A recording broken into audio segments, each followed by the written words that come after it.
My best friend betrayed me, murdered my guild, and stole my name.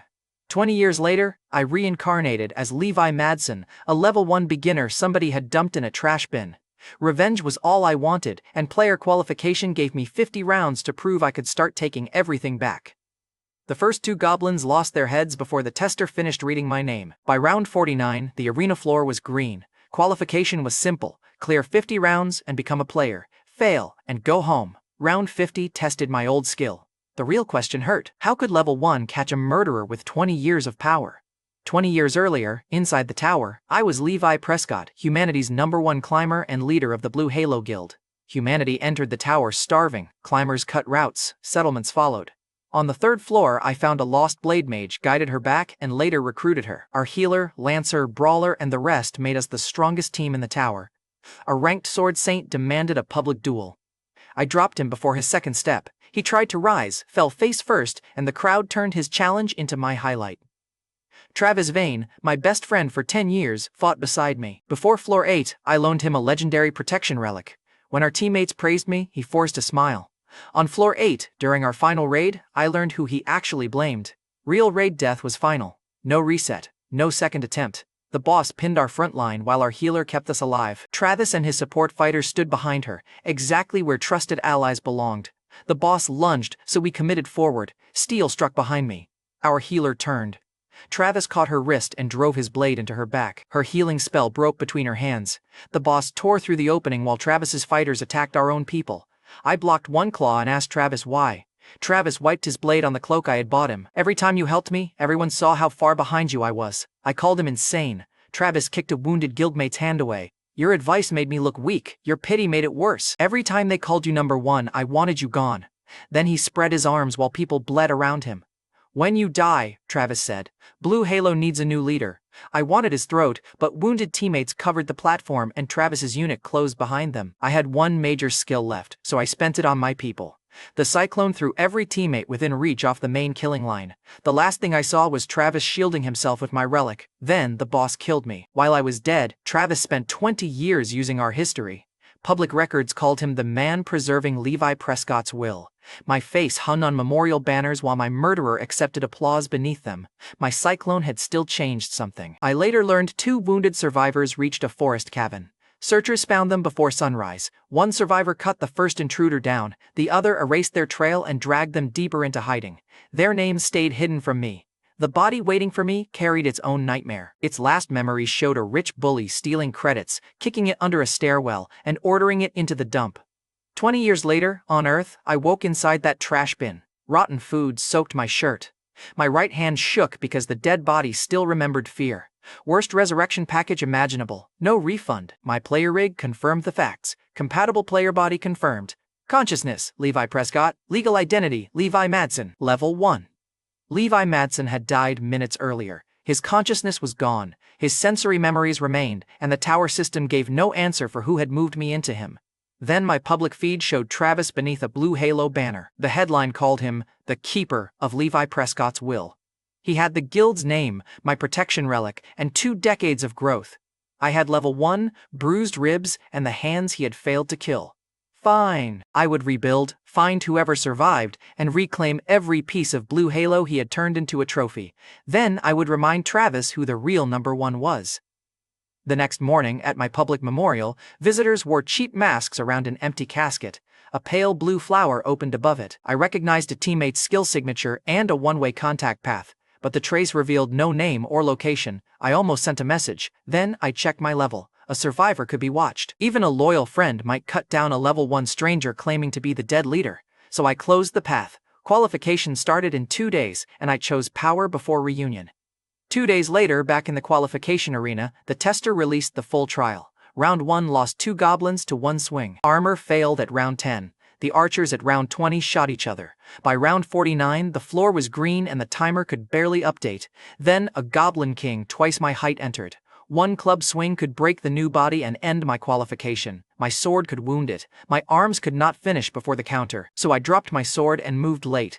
Its club smashed a target post. 3 iron nails bounced across the floor. The Goblin King tracked the sword on the floor. I grabbed the nails and threw them into its eyes. It covered its face and exposed the artery beneath its jaw.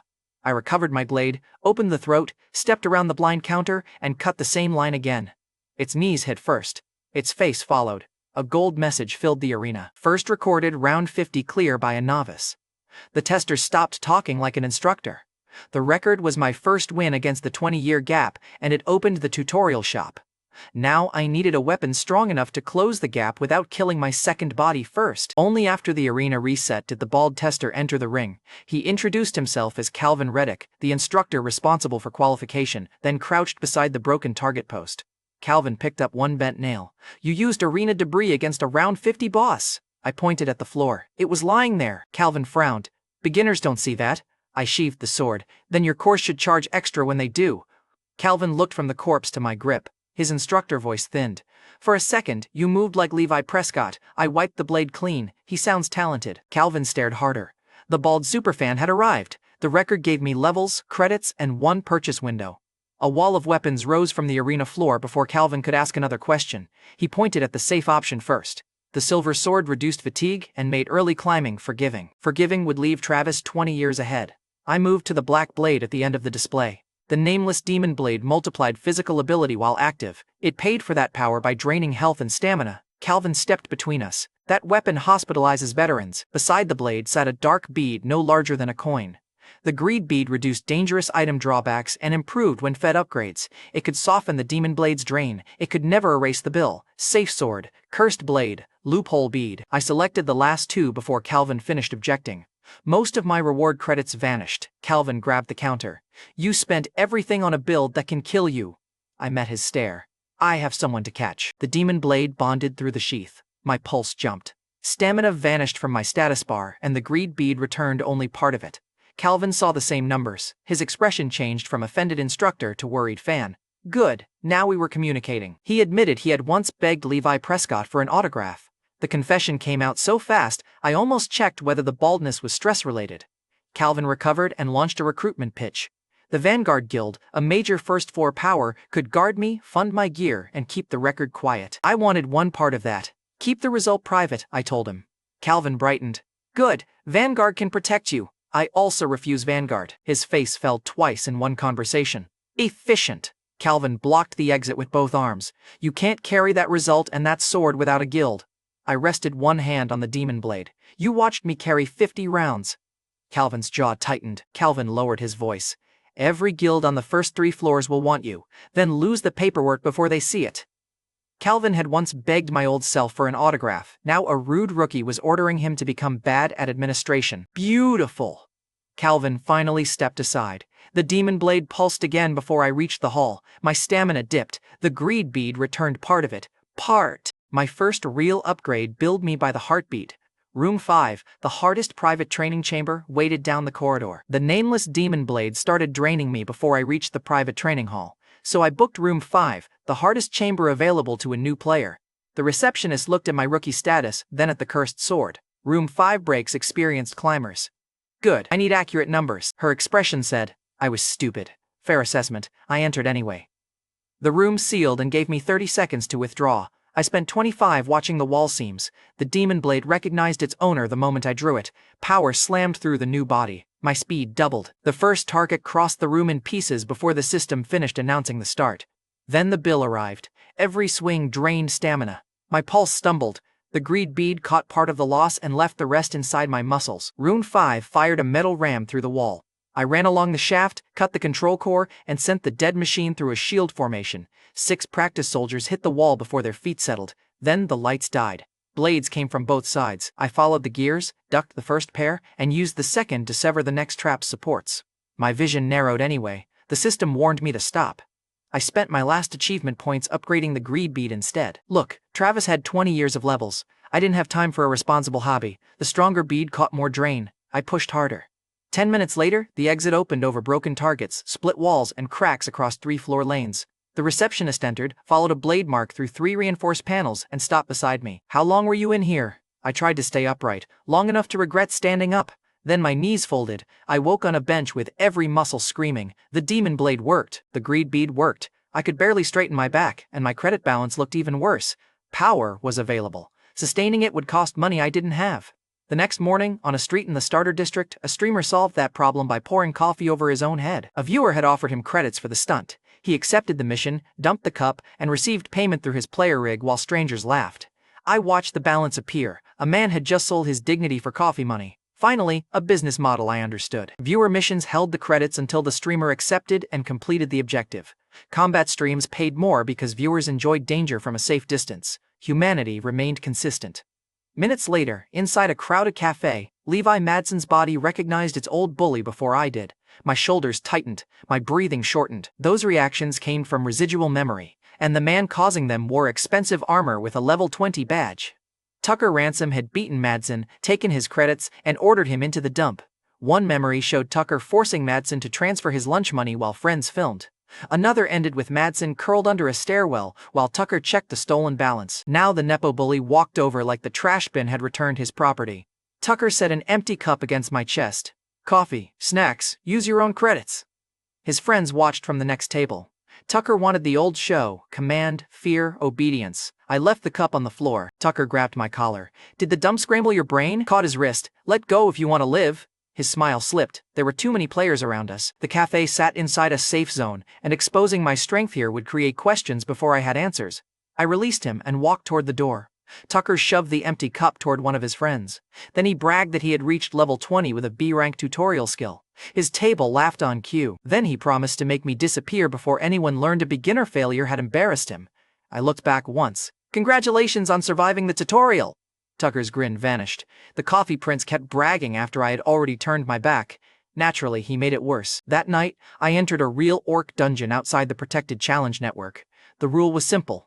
Challenge room death reset the attempt. Dungeon death stayed permanent. Slow safe grinding would leave Travis another decade ahead, so I chose the place where one mistake killed me for real. Great plan, very balanced. Before entering, I saw a masked streamer using Levi Prescott's name. The copycat waved a memorial mask, swung badly, and collected donations for legendary technique lessons. People paid him.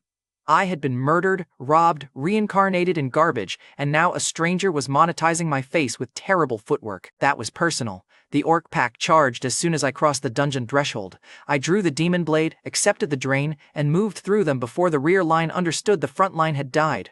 2 archers fired from a broken ledge. I kicked an orc shield upward, caught both arrows in the wood, and threw the shield back through the first archer. The second tried to retreat. The demon blade reached him first. Every kill returned a little stamina through the greed bead. Every swing still cost more than it returned. I kept clearing the room while my stamina kept falling. The orc general raised its cleaver at my underleveled body. I read the weight shift in its left knee. The cleaver came down. I stepped across the swing, ran the blade through its neck, and took the head before the shockwave reached the wall. The greed bead returned enough stamina to keep me standing. Barely. Among the loot sat an old Prescott memorial mask, cracked along one cheek. I put it on. The real Levi Prescott was about to imitate himself better than every fake online. In my defense, the face was already famous. I started streaming under Levi Madsen's legal name. That same night, 2 former climbers at Pulse Entertainment noticed my masked feed. Pulse managed tower streamers, so their attention could turn views into money. I learned the office details later. Avery Collins was a former high-level climber working as a talent manager. She had been complaining about useless Prescott copycats. Liam Porter was another former climber, her anxious coworker, and a gambling addict. Liam checked the viewer count and dismissed it. 30 people. That isn't a career. Avery leaned closer to the screen. Watch his feet. At the time, I had no idea either of them existed. On their wall screen, my first stream showed a second-floor route full of mud creatures and giant bats. A mud beast rose behind me. I drove a bat-shaped monster into the ground, used its body as a step, and cut the mud creature through the core. 3 more mud creatures split around my ankles. I stabbed the ground, sent the demon blade's pressure through the wet floor, and forced all 3 cores into view. One sweep collected them. The viewer count jumped before the bodies finished sinking. Chat asked how I knew where the core was. Watch the mud flow, I explained. The part protecting itself is the part you cut. A swarm of bats dropped from the ceiling. I closed my eyes, listened to the wing beats, and cut each one as it entered range. The last bat tried to climb. I opened my eyes and pinned it to the wall. Avery posted a warning through the stream. Your stamina is falling. Don't get greedy. I looked into the player rig. Are you still worried after that? Avery answered. Yes, competence makes reckless people faster. Fair. Also slightly personal for a stranger. Viewers asked for a tutorial. One viewer complained that normal people couldn't hear individual bats inside a swarm. Another asked whether I had a beginner version. Listen for the attack, watch the eyes, and cut before the turn. Chat immediately translated my advice into, have better senses and 20 years of experience. That was rude. Accurate though.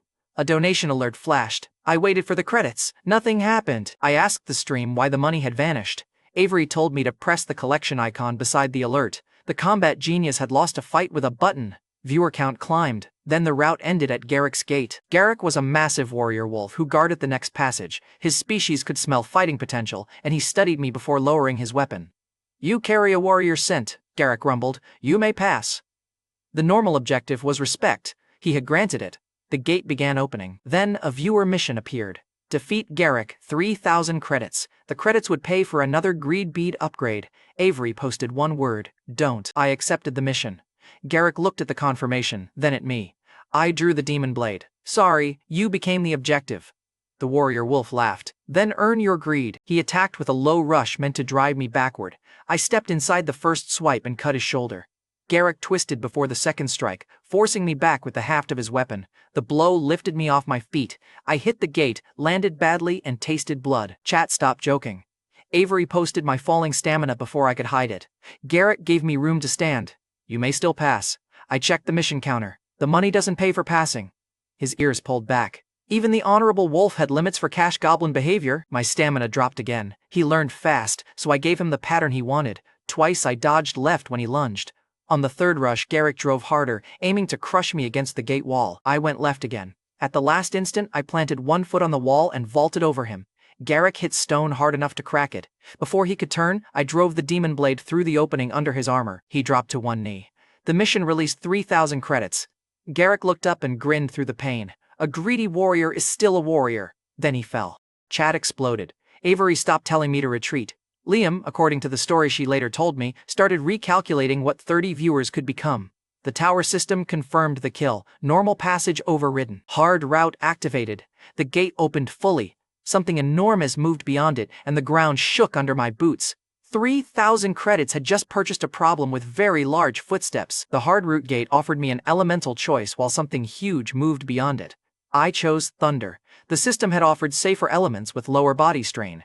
Thunder demanded more control and punished mistakes harder. The selection matched the power Levi Prescott had used at his peak. The giant-sized footsteps made Thunder the practical option. Avery Collins, the pulse manager watching my stream, posted immediately. Thunder has the highest failure rate on this route. Still worried? I asked. Avery answered, I watched a wolf launch you into a wall 5 minutes ago. Fair. Flirting with concern still counted as concern. Minutes before the gate opened, at the Pulse office, Avery had dragged her anxious coworker Liam Porter into a career wager. I learned the details later. She paused my Garrick replay on the wall screen and told the president my hard route clear was certain. If I failed, she and Liam would work 5 years without pay. If I cleared the route, Pulse would put a contract in front of me. Liam nearly swallowed his keyboard. Why am I included? Avery pointed at the screen. Because you called him 30 viewers with a sword. Liam pointed at her. That wasn't a binding statement. The president accepted the wager before Liam finished objecting. Avery had known me for one stream and was wagering half a decade. Completely normal manager behavior. Then the gate opened, and a giant stepped through a route meant for beginners. A young village knight named Alec reached me first. He wore dented armor and carried a short sword. Alec shoved me aside. Run! That creature shouldn't be here! The giant swung at him. Alec raised his shield. The impact would have folded him with it. I caught the giant's wrist with both hands, let its own momentum lift me, and planted one boot against its forearm. Then I used the arm as a ramp. The creature looked up just in time to see me reach its shoulder. It tried to bite. I shoved the demon blade between its teeth, ripped the edge sideways, and opened the neck on the return swing. The giant fell past Alec and hit the ground behind him. Its hand landed where I had been standing. Alec's rescue lecture died with it. He stared at the body, then straightened. Sir, are you injured? That, sir, arrived very fast. The system confirmed the giant had appeared because Garrick's death activated the hard route. Chat immediately blamed the viewer who had posted the Garrick mission. That viewer sent another donation and claimed the result was worth it. Shameless. I respected the consistency. The giant also dropped 2 rare rewards. One was the Gianthart ring, which restored stamina over time. The other was Stormclap armor, which carried temporary thunder and could release a stunning burst of sound. I equipped both while the stream watched. The ring eased the demon blade's drain. Blue sparks crawled across the armor when I moved. Viewers funded the next objective before I knew what the objective was. Avery posted, "Please read the item warnings before attacking anything else." I rotated the armored shoulder. "I read the important words," Avery asked. "Which words?" I tapped the armor. "Thunder, regeneration, rare." Her reply took 3 full seconds. "I'm updating my risk model." For one quiet second, I remembered how people used to watch Blue Halo climb. Our victories had made strangers believe another floor was possible. Then Alec tugged my sleeve and ruined the reflective moment. "The captain needs to meet you."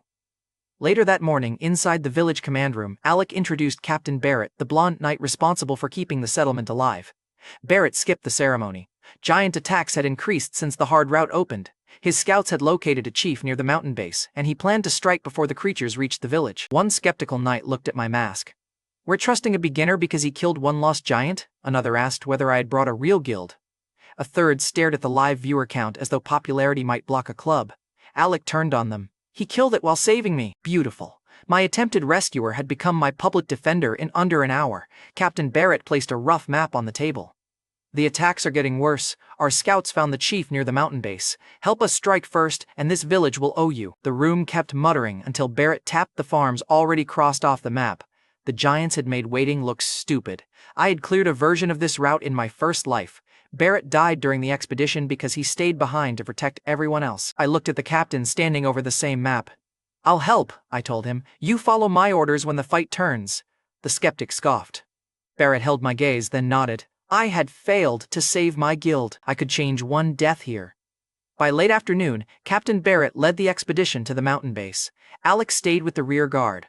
I walked beside Barrett while the stream followed through my player rig. The scouts had reported a giant chief lying motionless in a crater. The body looked too clean. Barrett signaled the knights forward. The ground erupted. Giants climbed from pits under the dirt. One seized a knight before he could draw. Another bit through a shield and dragged the man away. A third pulled a screaming soldier beneath the loose soil while his squad grabbed empty air. The apparent corpse in the crater opened one eye. We had walked into a feeding ground. The stream chat went quiet. No jokes, no mission offers. The viewers could hear armor breaking through my microphone. A knight saw his brother crushed between 2 giants and broke formation. He charged screaming. 3 creatures turned on him at once. Captain Barrett moved to follow. I blocked his path. "Retreat and bring reinforcements." Barrett shoved my arm away. "I won't leave my people." A giant ripped through the left flank. 2 more closed behind us. I drew the demon blade. "I can't use full strength while protecting you." His jaw tightened. "Captain," I added, "save whoever can still run, then come back for whoever can't." That reached him. Barrett ordered the surviving knights toward the village. The skeptic hesitated until a giant club landed where he had been standing. Suddenly, my advice had excellent reviews. Barrett backed away last. "Don't die before I return. I already did that once." He had no context for the joke. Probably for the best. The giants turned toward me. 1 beat its chest. 2 spread out to cut off the ridge. The chief stayed in the crater and watched smaller giants spend themselves first. I activated the demon blade. The first creature charged straight at my tired body. I cut through its knee, climbed the falling leg, and severed the throat before its body hit the dirt. Its fall blocked the right flank and forced 3 giants into one narrow lane. I had turned 1 kill into a wall. A second giant swung downward. I stepped onto the dead one's shoulder, jumped across the club, and opened the attacker's face on the way past. The Gyanthart ring repaired enough stamina to keep the sequence moving. The army kept coming. I used fallen bodies as stepping stones because the chief sat behind a wall of larger monsters. Every jump shortened the distance. Every swing added drain. The greed bead and Gyanthart ring returned part of what the demon blade kept taking. One giant caught my ankle in midair and swung me toward the crater wall. The Gyanthart ring repaired nothing fast enough to make that pleasant. I drove the blade through its wrist, dropped onto its forearm, and ran straight toward the shoulder. The creature tried to bite me. I released Stormclap. Thunder cracked beside its ear. The giant staggered blind. I kicked off its jaw and landed on the chief's back. The chief was Brutus's son, the leader of this stage's army. Brutus was the true giant king waiting deeper on the route. Killing his son would clear stage 5 and tell him exactly who had done it. That later problem could wait 3 seconds. The chief rolled and slammed me against the ground. Stormclap armor absorbed part of the impact. Pain cut across my ribs. He grabbed for me. I drove thunder through the demon blade. The weapon screamed against my grip. Blue light ran down the edge and into the chief's neck. The chief tried to rise. I released Stormclap again, stunned the entire front line, and forced the blade deeper. The giant's head dropped. Stage 5 cleared. Chat celebrated. The surviving knights near the ridge started shouting. Then black lightning split the sky.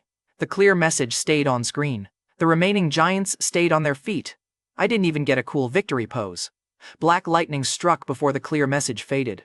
Black thunder struck the ground beside my boots and threw me across the crater. My stamina crashed. The demon blade pulled harder because I kept it active. A giant charged through the smoke. I dragged electricity from the Stormclap armor into the blade and cut through its chest. The next one lost both knees. A third reached me after the armor's sound charge emptied. I let its fist hit the ground and ran along the arm. The stream counter climbed while my health dropped. Great for business, terrible for being alive. The Gianthart ring repaired damage in slow pieces. The greed beads softened the blade's drain. Neither could cover an army forever. I killed the last giant near the crater and turned toward the ridge. My legs stopped answering. The demon blade slipped from my hand. The world tilted. Captain Barrett returned with reinforcements at that exact moment. The fresh knights saw the crater, the giant bodies, and one masked beginner still standing in the middle. No giant remained on its feet. Nobody asked whether I was qualified this time. The reinforcements spread out to carry the wounded. Barrett ran straight through them and caught me before my face reached the dirt. "You took the army alone," Barrett snapped. "You came back." His grip tightened around my shoulder. Behind him, the skeptic knight lowered his eyes and started carrying wounded men instead of questioning me. I changed one death. That had to count for something. Barrett had survived. My stream had also shown every old habit I used to save him. I later learned what happened in the forest cabin while my stream was still live. Danielle Briggs was the blade mage I had once guided through the 3rd floor. She could defeat monsters and still lose a straight road. Sylvia Kenton was another surviving Blue Halo fighter, quieter and far more suspicious. They were the 2 survivors my cyclone had thrown clear. Danielle watched me use a giant's body as a path and shook her head. "Levi Prescott is dead." Sylvia replayed the movement. "Then why does this beginner step exactly like him?" Danielle pointed at the mask. "Because every idiot in the tower copies him." Sylvia paused on the moment I redirected thunder through the blade. "Copies miss details. He doesn't." Danielle replayed my order to Barrett. Her hand stopped over the controls. "He used to talk like that." Sylvia watched her instead of the screen. "You noticed too." Danielle shut the replay off. "I noticed a reckless stranger." Then she saved the clip. Sylvia cued another replay. Neither woman knew the man under the mask was me. Before I woke, the footage hit the public feeds. Avery sent a Pulse contract proposal, and viewers clipped Alex's instant promotion from rescuer to respectful witness. Then Deadeye, the tower's best-known combat analyst, froze the moment I used one corpse to funnel the army. He asked veteran climbers why a newly qualified body had seen the battlefield faster than they had. Deadeye put his reputation behind one sentence: "The masked rookie's control may already exceed Levi Prescott at his peak." The clip went viral. Avery's 5-year wager stopped looking reckless. Liam reportedly sat very still and reconsidered every life choice that had brought him near her. I thought the hard route had finally given me room to breathe. Then the boy who used to dump this body in the trash heard an expert call me better than the dead legend. The next morning, I woke in the village infirmary to a player rig choking on notifications. Deadeye's verdict had gone viral while I slept. My viewer count had multiplied. Clips of the giant fight covered the public feed. Strangers argued whether the mask hit a fraud or a monster. Pulse Entertainment had also sent me a contract proposal. I deleted it as spam. Then I noticed the Pulse seal and restored it. Excellent start to my professional career. The agency had spent years building major tower streamers. I had spent one night accidentally blocking its president's message. By noon, the route had released me to the starter district for recovery. I stopped at a tavern because the Gianthart ring repaired injuries faster when I ate. The wall screen replayed Deadeye calling my control better than Levi Prescott's old peak. Tucker Ransom watched from the bar. The coffee prince looked from the screen to my rookie status, and his face tightened. Public praise had reached the one person least emotionally equipped to survive it. He crossed the room carrying a fresh cup. Tucker poured the coffee over my shoulder. "Clean that up, buy me another, and apologize for embarrassing me." The drink burned. His friends laughed because they still remembered the old arrangement. Tucker reached for my collar. I caught his hand and squeezed. His fingers folded. The cup hit the floor. One friend stopped laughing so fast he swallowed the sound. Tucker dropped to one knee. "Let go!" Tightened my grip once more. "Repayment for the coffee." The bartender slid a towel toward me and stopped looking to Tucker for permission. One of his friends backed away from the table. Nobody laughed this time. Tucker forced out one threat through clenched teeth. "You think a few clips make you important?" I let his hand go. "They made you kneel." Then I wiped the coffee off and walked out. Outside the city, I returned to the memorial contact point. The viral footage gave me enough cover to risk one careful message. The pale blue trace still hung above the stone. It was a one-way address. I could send words through it, but it would reveal no survivor's name or location. I touched the flower and kept the message short. "To the Blue Halo survivor who left this trace, I need to meet. Choose the place. Send no names." The light swallowed the words. No answer came back. Good. Whoever survived still understood caution. Later that afternoon, inside a real salamander cave, I tested how much thunder the new body could carry. By then, the greed bead had reached level 3. It reduced more of the demon blade's drain, but the missing cost still stacked inside my muscles. The salamander filled the tunnel with fire before I reached striking distance. I drove thunder through my legs and crossed the first blast. Heat tore across my coat. The bead caught part of it. My skin caught the rest. The boss tracked the blue sparks around my boots and twisted its head ahead of me. It had read the straight charge. Good. At least something that day was learning. I kicked off the wall, changed lanes above the flames, and landed beside its front leg. The salamander slammed its tail through the tunnel. I ducked under the first sweep and let the second strike drive me toward its mouth. Then it released another fire wave along the floor. I pushed thunder into the demon blade, cut through the center of the flame, and followed the gap straight to its throat. The salamander tried to crush me against the wall. I stepped under the jaw, turned the blade upward, and split the creature from throat to crown. Its two halves hit the cave floor on opposite sides of me. The bead pulsed. The level 3 mitigation kept me conscious, but my arms shook when I lowered the sword. Thunder worked against fire. The body still paid for every second. That answer came just in time. After sunset, beyond the save zone line outside the salamander cave, Tucker stepped from the trees. Tucker smiled when my sword arm trembled. "I followed you from the tavern," Tucker said. "No crowd, no manager, no miracle clips. A normal beginner would have been easiest to kill right then." Tucker thought he had picked the perfect murder stage. Unfortunately for him, he had never met a normal beginner. Tucker spread both hands. Fire rolled through the trees and sealed the path behind me. "You think one lucky stream changed what you are?" he demanded. "My father spent years cleaning up the humiliation attached to your name. I stopped beside a burning trunk." "Your father?" Tucker lifted his chin. "Gerald Ransom, a high-ranked sword saint, the man you people mocked because Levi Prescott cheated him out of a real duel. That finally placed the family disease. Years earlier, Gerald had demanded a serious match in front of a ranked crowd. I ended it with one strike before he completed his second step." Tucker had grown up hearing the Prescott name attached to his father's fastest public defeat. He had chosen Levi Madsen as the smaller target carrying the same first name. Man, what a healthy household. Tucker pointed into the flames. "Blue Halo died because its leader was overrated. Your name deserved the dump, and that masked fraud deserves the same ending." He still thought Levi Madsen and the streamer were separate problems. I let him keep talking. Tucker's fire ring tightened until the ground cracked. "First I erase the failure in front of me. Then I make the copycat disappear." He formed one compressed fireball above his palm. The heat alone peeled bark from the trees. My salamander test had left my legs slow. The demon blade could force speed back into them, but the cost would hit an already drained body. "So I drew it." Tucker laughed. "You brought a sword to a fire field." Then he fired. The blast swallowed the path, split 2 trees, and drove me through the dirt. Fire burned through my shoulder and emptied what remained of my stamina. Tucker lowered his hand and stared at the flames. Then he started bragging to a corpse that had not agreed to be one. "The masked rookie is next," Tucker announced. "My father will thank me when both stains are gone." Inside the smoke, I tied on the Prescott Memorial mask. Then I stood. Tucker saw the silhouette first. His smile died when I walked through the fire wearing the face he wanted to hunt next. I crossed the remaining distance and punched him to his knees. The salamander test had proven this build could cross lethal heat.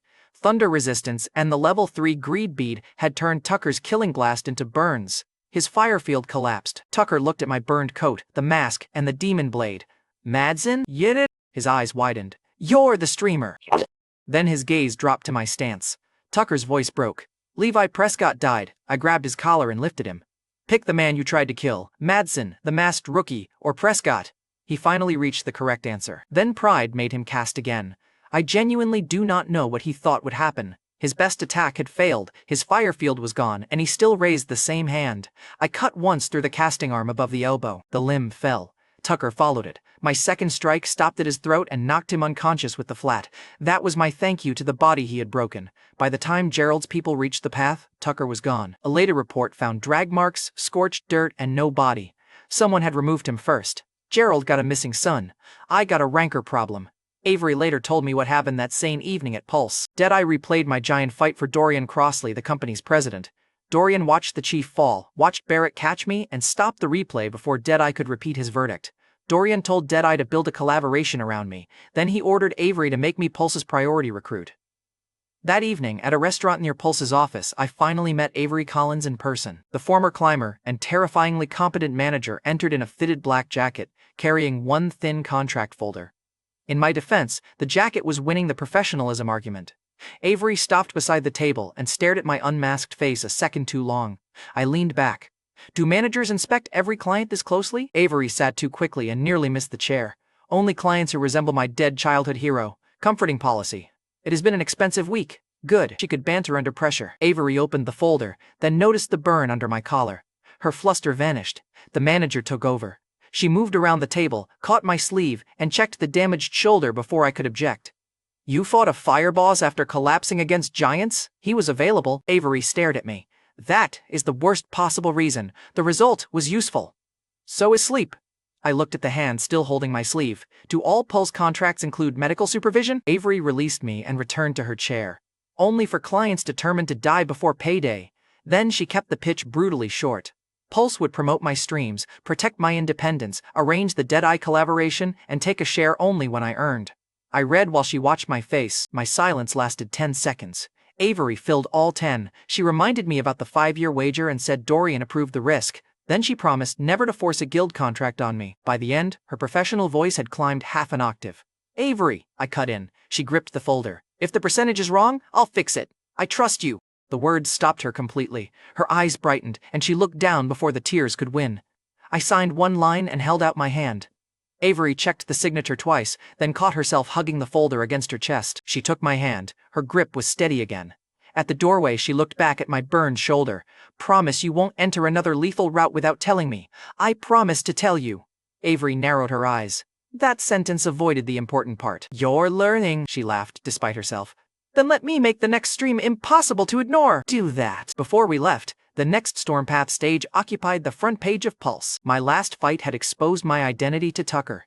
The next one would test my body in front of hundreds. The next morning, back at Captain Barrett's village camp, my promoted Stormpath stream opened at 703 viewers. Pulse had put my mask across its front page overnight. My last stream began with a few dozen strangers. This one opened with hundreds waiting for the next impossible thing.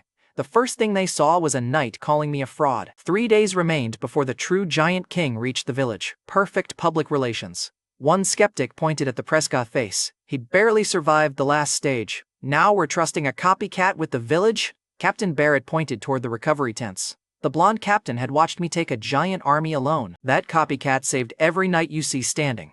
Bandaged men looked back at the skeptic. His volume dropped. I adjusted the mask. Keep talking. The giant might die from your confidence. Chad approved. The knight did not. Vernon, the older soldier who kept the village's giant records, drove a spear point into the map.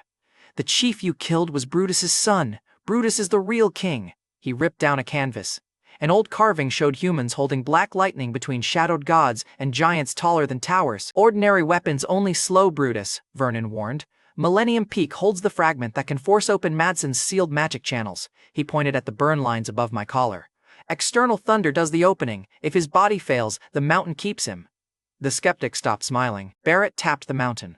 Scouts give us 3 days. If I missed that clock, the mountain would kill me while Brutus killed the village. I stood. Then I leave now. The skeptic folded his arms. And if the mountain rejects you, try doubting louder. Maybe that opens it. Avery's message appeared over the stream. Please stop antagonizing the people defending your exit route. I was motivating them, Avery answered. Your management file uses a different word. Good. The promoted stream had professional supervision and zero control. So, 3 days before the predicted attack, I climbed Millennium Peak with the stream following through my player rig.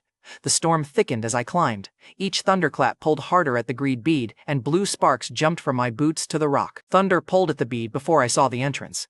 The call came from behind a smooth stone wall where the path should have ended. I touched the rock. Blue light answered under my palm. Old raid footage had preserved one of Levi Prescott's favorite lines. I had used it before sealed rooms and arrogant bosses. Watch closely, I told the stream. I don't repeat myself. Chat recognized the phrase before my fist hit the wall. Thunder ran through my shoulder. Stone burst inward. A hidden corridor opened behind the dust. The copycat debate became much quieter. At the corridor's end stood a black door covered in old lightning marks. Viewers started guessing where the key was hidden. I pushed thunder into the stone. The door pushed back, so I punched it. The second impact opened a crack. The third made the entire frame glow. Avery posted, "Most people search for a key. I brought one." "You brought a fist." I pointed at the opening. "It opened the door." The argument was over because the wall had lost. I stepped through. The door slammed shut behind me. Blue lines sealed every edge, and the tower system displayed one warning. Stormpath trial accepted. Exit locked until completion or death. The route had removed retreat before showing me the test. Meanwhile, before sunset at the village wall, Captain Barrett watched the 3-day deadline collapse. The storm path recorded the attack. I saw the replay later, and Barrett filled in what the feed missed. The command tent shook. A messenger hit the floor outside it. Beyond the wall, giant shapes moved through burning fields. A fragment hurled a watchtower roof over the barricade. Another ripped open a grain shed while villagers ran toward the inner wall. Barrett crossed the yard under falling timber and pulled 2 children clear before the roof collapsed. Then Brutus stepped through the outer barricade. The timber reached his knees. He kicked it aside and demanded the killer who carried thunder. Brutus had arrived early because I killed his son. The fragments spread around him while the true king walked straight toward the village gate. The village had planned for 3 days. It got hours. You know how my luck worked by then. I lost the exit, and Brutus arrived before the first day ended. Inside Millennium Peak, I found an empty stone passage and no visible enemy. I threw a loose rock ahead. The rock vanished in a white flash. Invisible lightning filled the corridor. The trial measured whether my body could hold it. Progress required walking through it. The counter began at 0. I took 1 step. Current tore through my boot and climbed my leg. My heart stopped for half a beat. My player rig lost the stream for 2 seconds. When the picture returned, I was still standing. The audience had stopped posting jokes. Progress, 2.3%. Avery pinned 1 message above the retreat commands. The body is already showing cardiac failure. Turn around. The sealed door behind me stayed dark. I looked at it once, then I took another step. At 20%, both hands went numb. The demon blade became dead weight against my back. Blood ran from my nose and only 2 fingers on my right hand still closed. Viewers who had paid me to fight Garrick started offering credits if I turned around. I ignored the money and lifted 1 foot.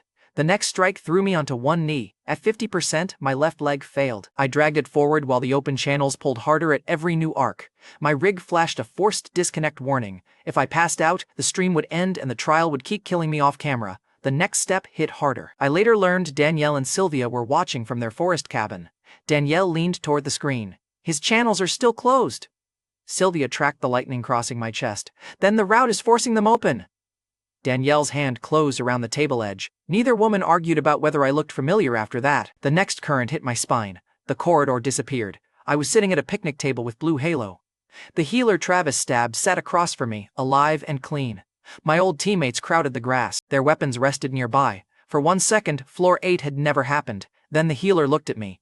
You gave him the relic? She said. A wounded fighter beside her lowered his cup. You trusted him with our backs. Another teammate stared at the hands I had used to lead them. You brought us to floor 8!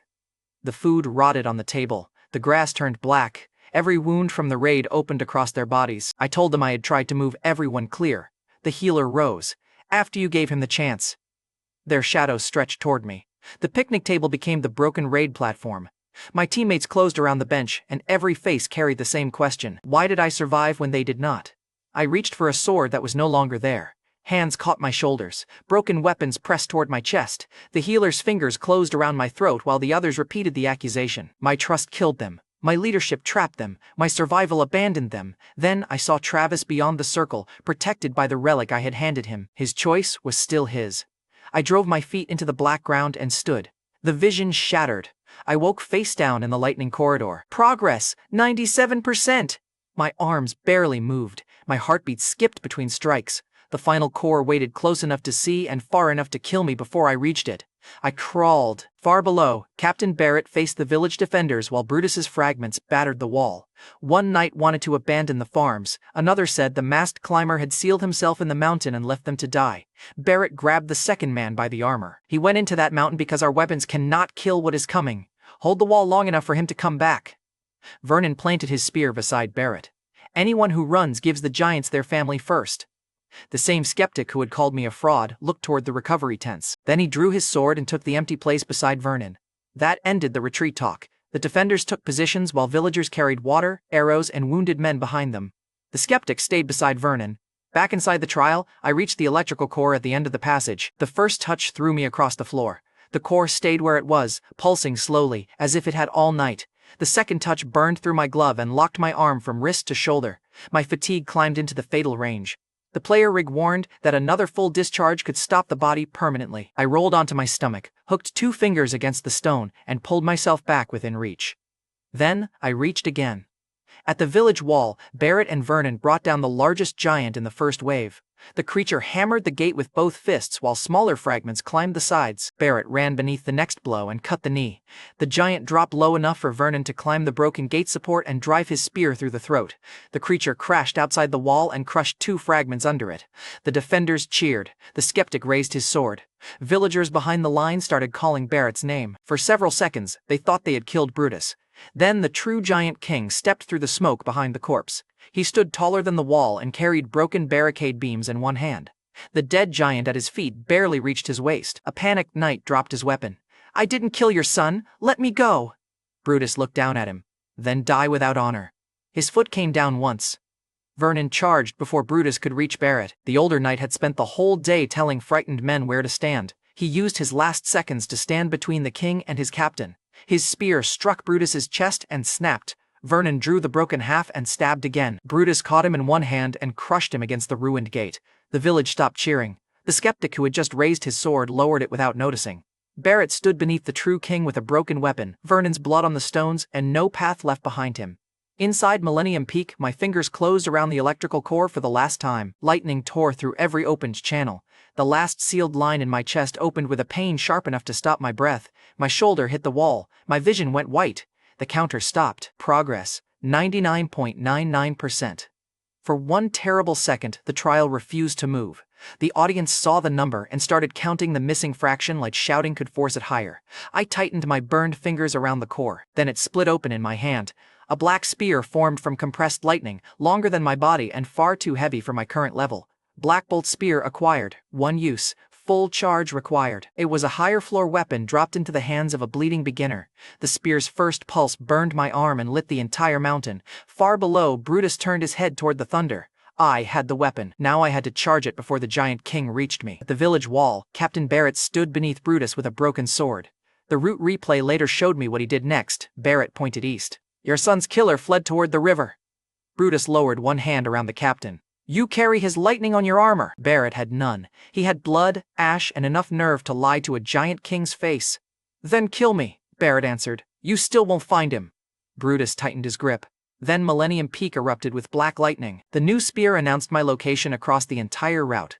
Brutus released Barrett, turned toward the mountain, and roared his son's name. Then he ran straight at me. Brutus dropped Barrett and chose me. Barrett had bought the village seconds. I got the giant. At the top of Millennium Peak, I planted the Black Bolt spear against the stone. The rule was simple. 1 use, full charge. Miss once and the village died. The spear belonged on a much higher floor. My underleveled body could barely keep the weapon stable. I started charging. Black Bolt charge, 10%. Lightning wrapped my right arm and burned through the remaining glove. The greed bead caught part of the backlash. The rest climbed into the fresh channels the trial had ripped open. The split route feed showed Brutus leaving the village behind. Barrett dropped to the stones, then forced himself upright to watch the mountain. Every defender on the wall understood the black light. Their only weapon was holding the king's attention. Brutus hit the first tree without slowing. The trunk broke across his chest. Smaller giants scattered. He kept roaring his son's name and never changed direction. Chat told me to fire early. I held the spear down. At 33%, my fingertips stopped feeling the shaft. Brutus crossed the lower ridge. He tore a boulder from the slope and threw it before he had a clear angle. The rock passed beneath the summit and destroyed half the trail behind me. Each step threw more stone down the mountain. The player rig marked his distance while Avery marked my fatigue. His distance fell while my fatigue rose. Avery posted, "Release it before your arm fails." I watched the charge instead. The Black Bolt spear was fast after release. Brutus was faster than anything his size had permission to be. A long shot gave him room to turn. I needed him committed. Black Bolt charge, 50%. The spear bucked hard enough to open my burned palm. That pain pulled up a memory of Elias Boone, Blue Halo's lancer and the best spear fighter I had ever trained beside. Years earlier, Elias knocked a practice spear out of my hand. He told me to stop chasing moving targets with my eyes. "Pick the line," Elias had said. "Make the enemy enter it." Then he showed me the part that mattered now. A thrown Black Bolt spear wasted its best attack. At full charge, I could detonate the lightning through the point of contact. The target had to enter the line first. I raised the spear and fixed the point on Brutus's forehead. The giant king reached the final ridge. Black Bolt charge, 88%. My right arm blackened around the grip. The shoulder stopped rotating. I braced the spear against my hip and used my left hand to keep the point level. The weapon kept feeding while my heart kept beating. Brutus saw me above the ridge and jumped through a line of boulders. The impact shattered the ledge below. His hand closed on empty stone where I had been 1 second earlier. I stepped back once and kept charging. Viewers begged me to fire. Barrett, standing below with one working arm, shouted the same thing through the root feed. I kept my eyes on the line. Black bolt charge, 95.2%. Brutus climbed the last wall with both hands. His face filled more of my view after every pull. The spear's backlash reached my chest. My heartbeat stuttered. The greed bead flashed red because it had reached the limit of what level 3 could reduce. Brutus hauled himself onto the summit. He saw the spear and laughed. "You killed my son with stolen thunder." I held the point steady. "Come collect it," the giant charged. The summit gave me no room to retreat. Brutus crossed half the distance in one step, his fist pulled back. The charge counter crawled while his shadow covered me. Anything short of full charge would fail. I waited. Brutus leaped. Black bolt charge, 100%! His forehead filled my whole world. I stepped into the landing and drove the spear point against the center of his brow. Then, I detonated it. Black lightning entered through the point and exploded across his entire body. Brutus screamed his son's name. The giant king vanished inside the blast. For 1 white second, the mountain, the village, and the stream disappeared. When the white cleared, only burning pieces of Brutus's armor hit the summit. The giant king was gone. The remaining giants below broke formation. Some collapsed. The rest fled from the village wall. Barrett watched them turn, lowered his broken sword, and finally let the soldiers pull him from the gate. Stage 7 cleared. Village survival confirmed. Elias had been right. Keep your eyes on the line. The victory lasted 2 breaths. A dark crystal rose from the scorched ground and struck my chest. Sound vanished. I stood inside a black plane with no body I could move. Shadow giants surrounded me in a perfect circle. They carried broken weapons and wore wounds older than the tower routes. One giant reached toward my face. Its fingers stopped inches from my eyes, and a symbol burned across the palm. Images hit without sound. Humans beneath a burning sky. Shapes above them that were too large to be ordinary monsters. Black lightning passing from giant hands into human ones. A ruined city stood behind them, built in a style I did not recognize. The vision tried to pull me closer. I could not move. Then every shadow turned toward something behind me. The imprint broke before I could see it. I woke on the summit with the dark crystal fused into my status. Stormheart acquired. Main mission opened. Investigate the village record. The mission sent me back to the village. Whatever the shadows had turned to face stayed unnamed. My stream had returned while I was unconscious. More than 3,000 viewers were shouting through chat, and donations pushed my balance above 40,000 credits. I collected every credit first. Look, I had survived. The money deserved closure too. Then I looked into the player rig. The giant is dead. The village is safe. The thing after that stays with me for now. I ended the stream on Stormheart's unanswered warning. That night in the village tavern, Avery's red receipt turned active. She called before I could close the rig. Her face appeared over the table. "You read all my messages and answered none of them. I was collecting donations." "You were unconscious." I shrugged. Before that, Avery closed her eyes for 1 second. "I manage a cash goblin with a death wish.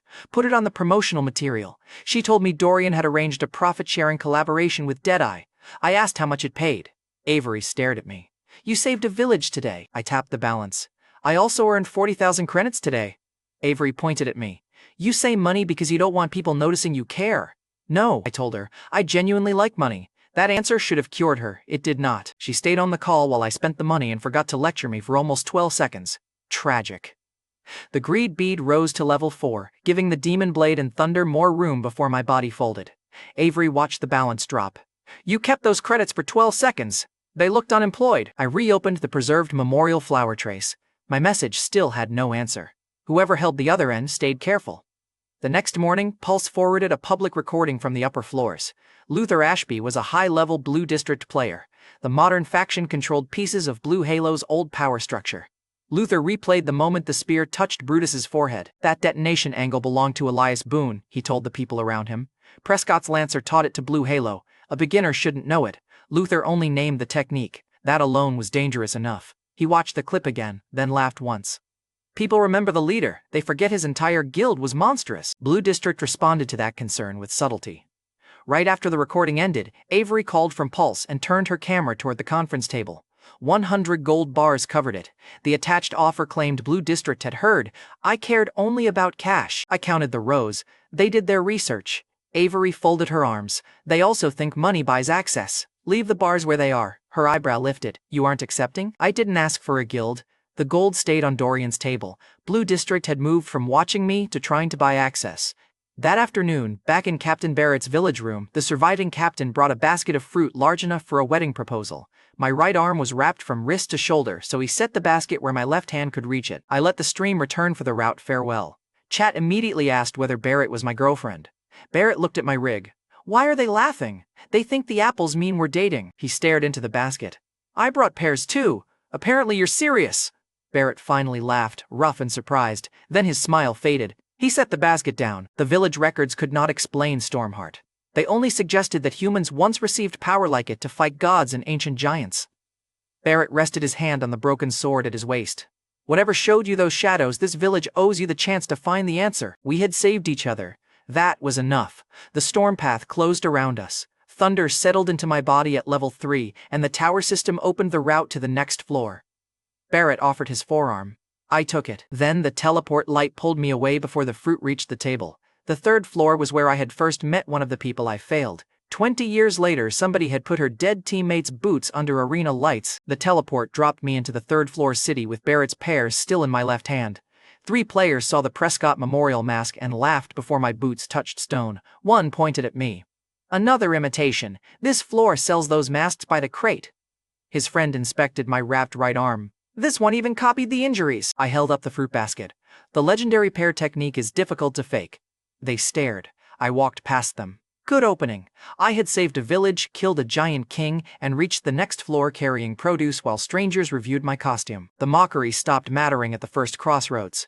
20 years earlier, on that same street, I had met Danielle Briggs. She was Blue Halo's blade mage and the most dangerous woman ever defeated by directions. She had been searching for her missing companions. I pointed toward the western gate. Danielle thanked me, walked confidently east, and disappeared behind the same fountain 2 minutes later. So I guided her myself. That small choice brought her into Blue Halo. It also brought her to floor 8. Back at the third floor crossroads, chat asked why I had stopped moving. I ended the stream without answering. That afternoon, inside a private restaurant room, Dorian Crossley showed me why Pulse had rushed me upstairs. Avery sat beside him with the tournament listing already open. Dorian, Pulse's president, rotated the display toward me. A pair of dark blue boots rested inside a glass case under blue district lights. I knew every scratch. Fleetstep belonged to Brock Hadley, Blue Halo's massive brawler and my old teammate. He could lift a giant by the ankle. His legendary boots were absurdly small and made him fast enough to embarrass assassins. Blue District claimed it had recovered Fleetstep from the sealed floor 8 aftermath. Now it was advertising the boots as the grand prize in a third-floor tournament. 5 days remained before the event. Every fight was simulated, so losing hurt without killing the player. Victory transferred Fleetstep. Dorian watched my hand close around the edge of the table. Pulse can enter you for the audience, I answered. Enter me for Brock. Avery's hand stopped over the entry form. She did not ask why. Dorian closed the promotional page. Then bring the boots home. I later learned that the same listing reached Danielle and Sylvia at their forest cabin that afternoon. The trackers found them first. One intruder pushed through the back window with a signal marker in his hand. Danielle cut the marker in half, then dropped him before he could shout. Sylvia caught the second tracker near the door and tore the location beacon from his coat. The beacon carried a public listing for Fleetstep. Danielle stared at Brock's boots inside the display case. They're using his relic as bait. Sylvia wiped the tracker signal. Probably. That means touching it early gives them exactly what they want. Danielle's blade stayed out. Then we wait until the tournament chooses one holder. Sylvia studied her. And after that? Danielle looked back at Fleetstep. After that, the boots leave with us. Neither woman knew I had already entered for the same reason. That evening, inside my third-floor room, Avery delivered the remaining rules and Blue District's next insult. She arrived in a fitted black coat that made professionalism work overtime. In my defense, the coat started it. Avery placed the tournament confirmation on my table. 5 days. Battle Royale qualifier first. Pulse covers the entry. Then she opened Blue District's recruitment offer. They raised the payment, Avery told me. Guild access, equipment, private training, and enough credits to make a normal person reconsider. I tapped the old offer on my rig. I already left their gold on Dorian's table. Avery turned the new page toward me. They think you were negotiating. I shook my head. I wasn't. Avery looked down at the page to hide her smile. It did not work. I leaned back. You look happy for someone whose client rejected expensive protection. Avery straightened the page. I'm happy you remain easy to manage. I counted on my fingers. You have threatened my life through a screen 6 times, Avery corrected me. 7, I nodded. Very manageable. I rejected Blue District and every other guild through the same public message. Pulse managed my streams. Nobody owned my sword. Avery read the refusal twice, then sent it before I could notice how relieved she looked. Too late. The next night, Pulse turned the Deadeye collaboration into a live event. The live count climbed from 1,300 viewers to 12,000 before Deadeye stepped onto the stage. By the time I entered in the Prescott mask, more than 20,000 were watching. Deadeye stood beside a sealed combat chamber full of inactive training robots. He had already compared my control to Levi Prescott's old peak. Now he wanted a number. The rule is clean, Deadeye told the audience. 3 minutes. 43 destroyed robots ties Prescott's record. 44 breaks it. The scoreboard appeared above us. Chat asked whether the face under my mask matched the confidence. I looked into the player rig. Obviously, I am extremely handsome. Deadeye glanced toward Avery. Your manager has no comment. Avery crossed her arms. My client has enough confidence for both of us. Then Chat asked whether I had a girlfriend. No, I answered. Avery's shoulders dropped half an inch. Deadeye noticed. So did 20,000 viewers with free time and no respect for privacy. A viewer posted a 10,000 credit mission. If I missed the record, the mask came off. Avery stepped toward the stage. Do not accept that. I accepted it. Her stare promised a private murder after the public one. The chamber opened.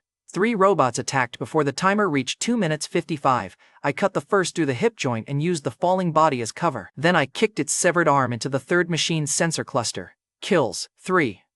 The next wave came from 4 doors. I kept the demon blade sheathed and fought with thunder through my hands and feet. The lower drain let the audience measure my control. At 2 minutes, the count reached 17. A heavy unit caught my wrapped wrist and tried to pin the damaged arm. I let it pull me close, planted both feet against its chest, and used the grip to swing behind it. The second robot's blade entered the first unit's back. My thunder finished both cores. The chat stopped debating whether I could fight. Now they argued over whether I was moving too slowly.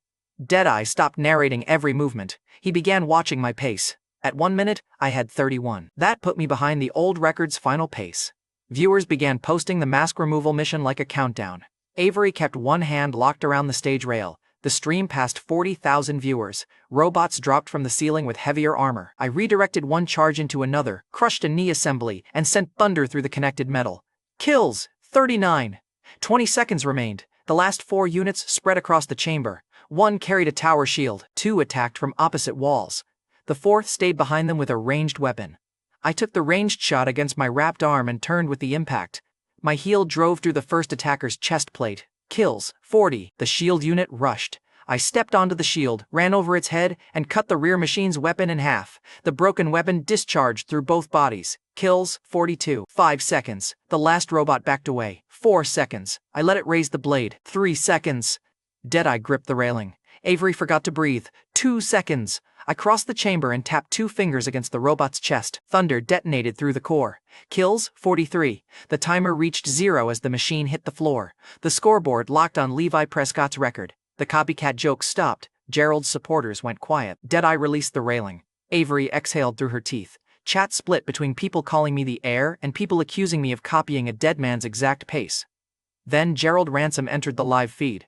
Gerald was Tucker's father, the high-ranked sword saint one had dropped in 1 strike during my old life. He now led the Crown Lion Guild, and his name alone turned the chat formal. Gerald offered me a public collaboration. Fight beside me, Gerald told me through the screen. A rookie with your talent needs a ranker's stage. Deadeye looked toward me. Avery gave no signal. The decision stayed mine. I removed 1 glove and checked the burn across my hand. No. The chat slowed. Gerald's smile tightened. You may never receive this offer again. Smiled. Good. I would hate to reject it twice. His supporters called the offer prestige. Travis had already spent 20 years wearing my name. Gerald could keep his rank. Gerald leaned closer to his camera. Rank matters in the tower, I answered. Then I'll become one. His smile disappeared live. Deadeye asked the question everyone else was typing. Could you have broken 43? Looked at the locked scoreboard. Winning would end the comparison, I told him. Losing would make me a fraud. A tie keeps both sides angry enough to watch again. Deadeye stared at the exact final second count. Avery rubbed her forehead. You managed your own record like a marketing campaign. I spread one hand. Tying your own dead identity is a strange career problem. Work with me here. Deadeye pressed once more. So you could have reached 44? I turned toward the exit. I didn't say that. Chat got louder. Perfect. I later learned what happened inside Gerald's Crown Lion compound after the feed ended. The subordinate Gerald threw against a wall told the story during a later leak. Gerald swept one arm across his desk. The table split under the strike. The collaboration was supposed to put him in front of me, Gerald snapped. He was supposed to accept. The subordinate reported that Tucker was still missing. There was no body, message, or usable trail. Gerald grabbed the man by the throat and lifted him from the floor. Then find my son before the masked brat takes another thing from me. He dropped the subordinate onto the broken desk. Gerald had split a table, choked a subordinate, and put my name beside Tucker's disappearance. He had stopped trying to recruit me. The next morning, outside my room, Avery arrived with Dorian's last attempt to salvage the Gerald collaboration. She had traded the combat coat for a fitted dress. In my defense, the dress was winning the argument. Avery held her pitch notes like protective armor. Before Levi Prescott, people entered the tower without stable routes, food, or safe settlements. He proved another floor could be conquered. People needed that hope. I looked at the notes. Did you? Avery's grip tightened on the notes. I watched every climb. I leaned against the doorframe. And what do you think of the current version? Her eyes lifted to mine, then shifted toward the doorway. Dorian asked me to discuss Gerald. I opened the door wider. Come inside and discuss him. Avery tightened her grip on the notes. The hallway is fine. I glanced down the corridor. The hallway can hear you describing another man as humanity's hope. Avery looked both directions. He's dead, I shrugged. Still competition. She tried the pitch again. I opened the door wider. Avery took one step forward, noticed the bed behind me, and reversed so fast she nearly lost a shoe. That ended Dorian's business plan. Gerald wanted a stage. Danielle was moving toward the same relic. The fastest floor route ran through Ridgehold, the faction almost nobody chose. The next morning, inside Ridgehold's mercenary hall, I chose the faction only 3% of third-floor players wanted.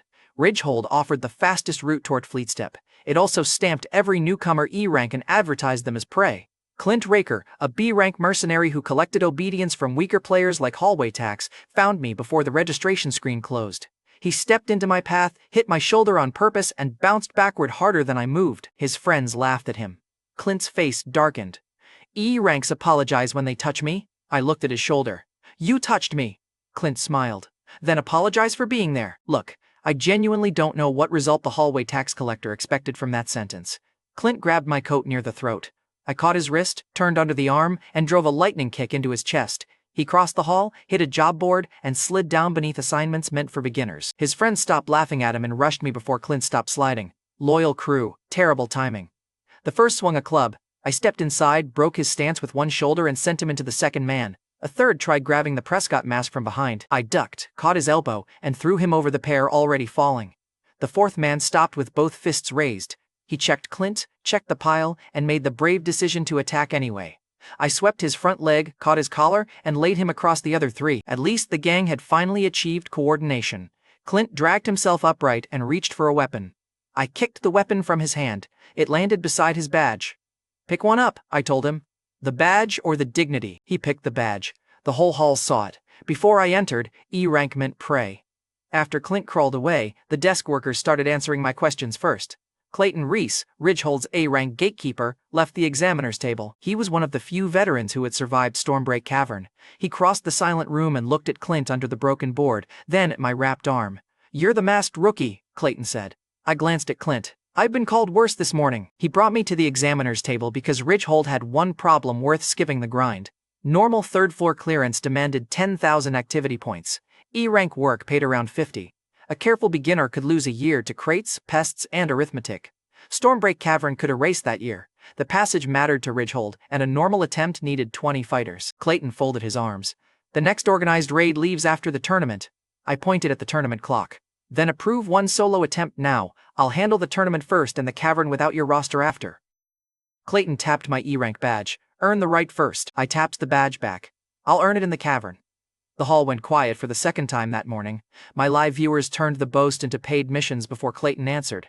Avery posted, "You just insulted every veteran who failed there." I answered. "I offered to solve their problem," Avery replied. "Your diplomacy remains clinically dead."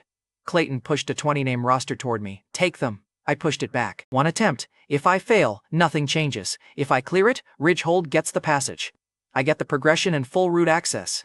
Clayton looked past me at Clint's gang under the broken board, then tore the roster in half. "I'll put my name behind it," Clint objected from the floor. Clayton glanced at the B-rank badge in Clint's hand. "You had a higher rank 5 minutes ago. It did not help." Clint lowered the badge.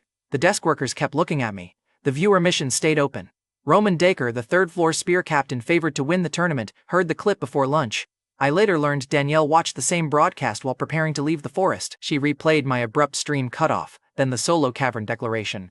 Danielle laughed once. He even ends streams like Levi.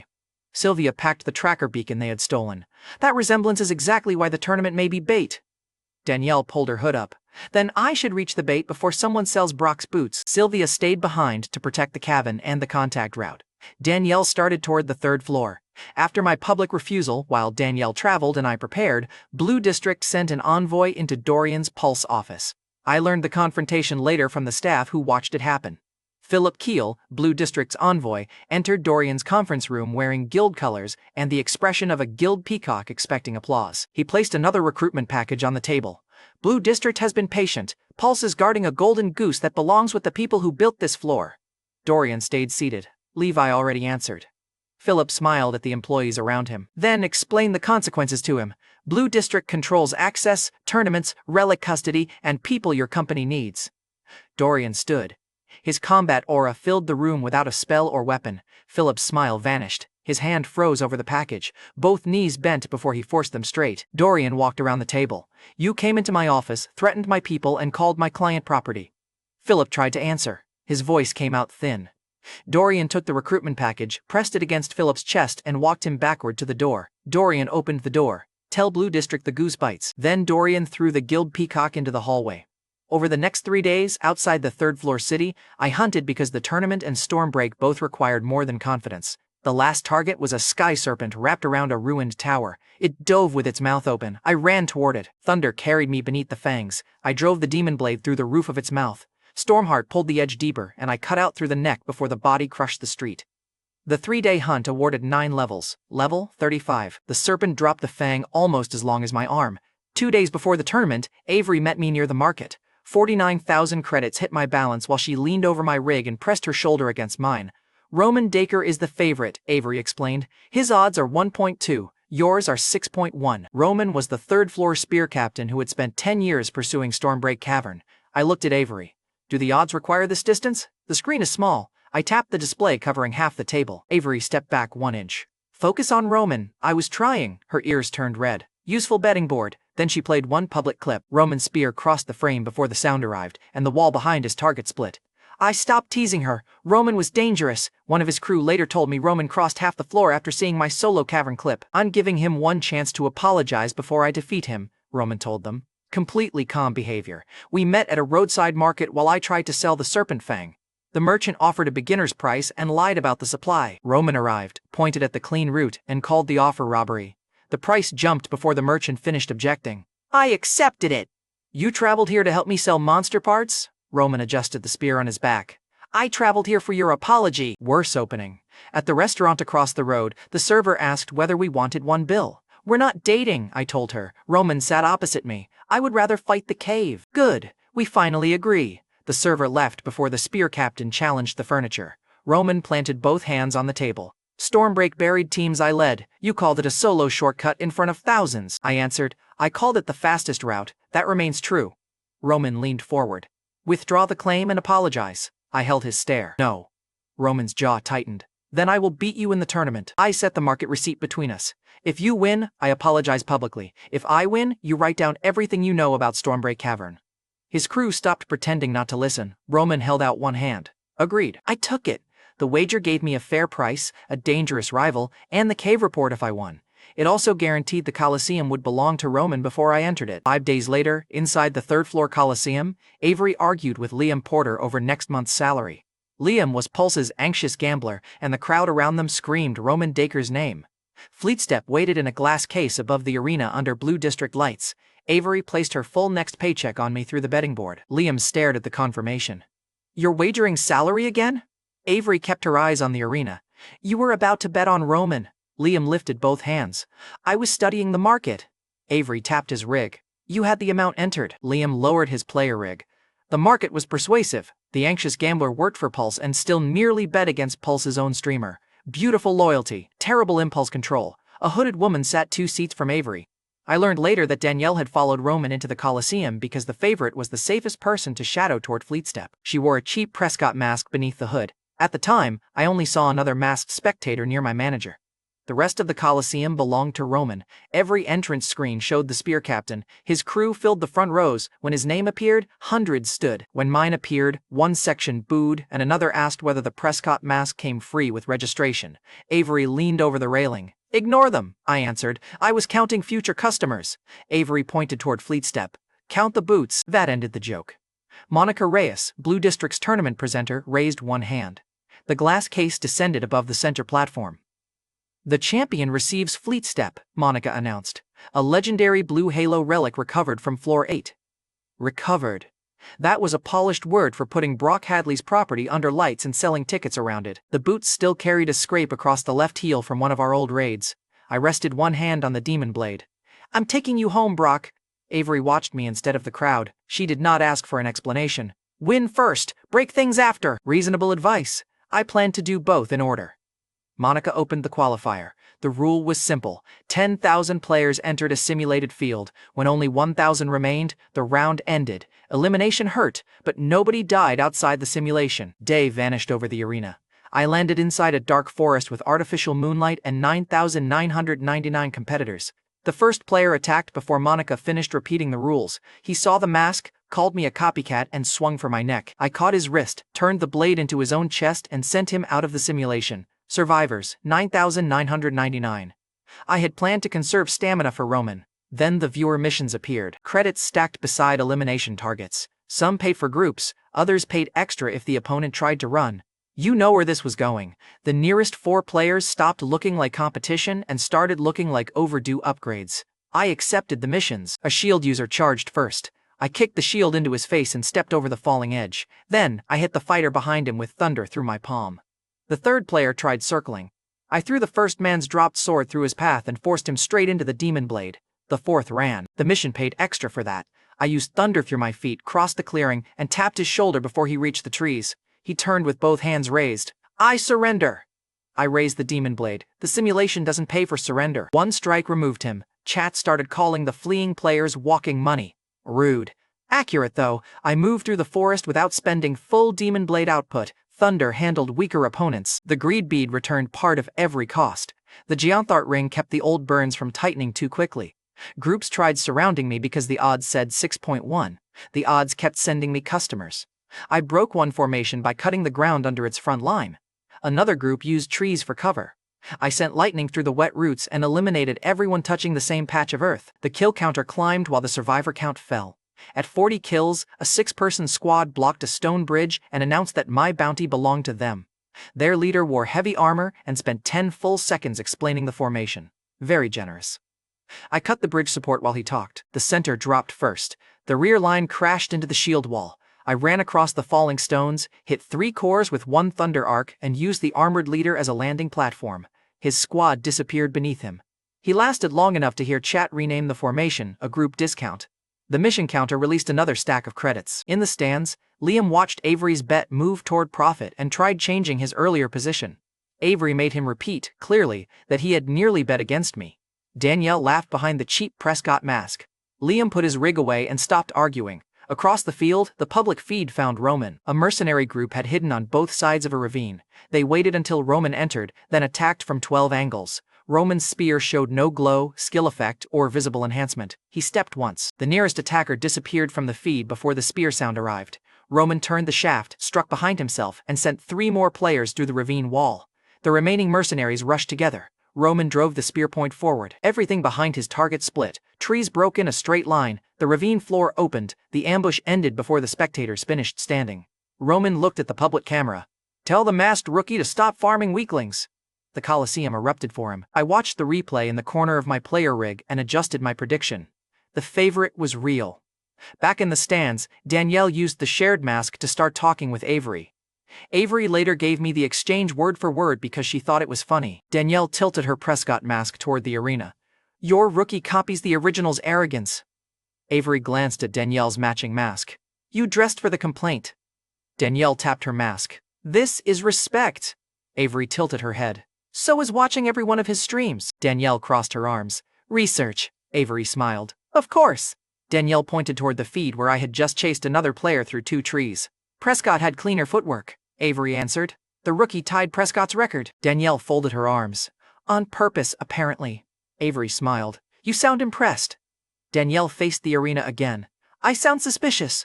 They sat beside each other wearing the same dead man's face and defending different versions of me. Man, my social life had become a side boss. Inside the forest, my elimination count reached 97. The survivor counter had fallen close to 1,000. Roman fought on the opposite side of the field, and the qualifier could end before he reached me. I wanted the gap measured now. Waiting for the final would leave me guessing against the favorite, so I made myself impossible to miss. I drew the demon blade and cut through the nearest line of trees. The trunks fell in one direction.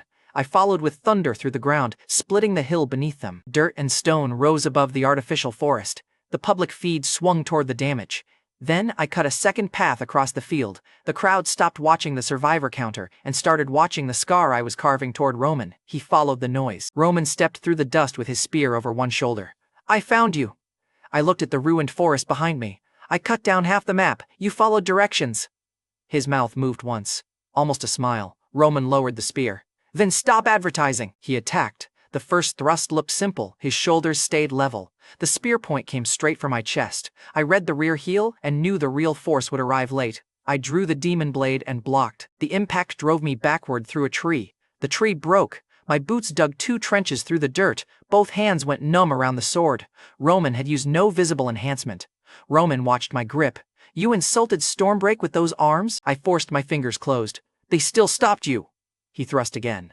This time I stepped inside the line, slid the demon blade along the spear shaft, and sent thunder through the contact point.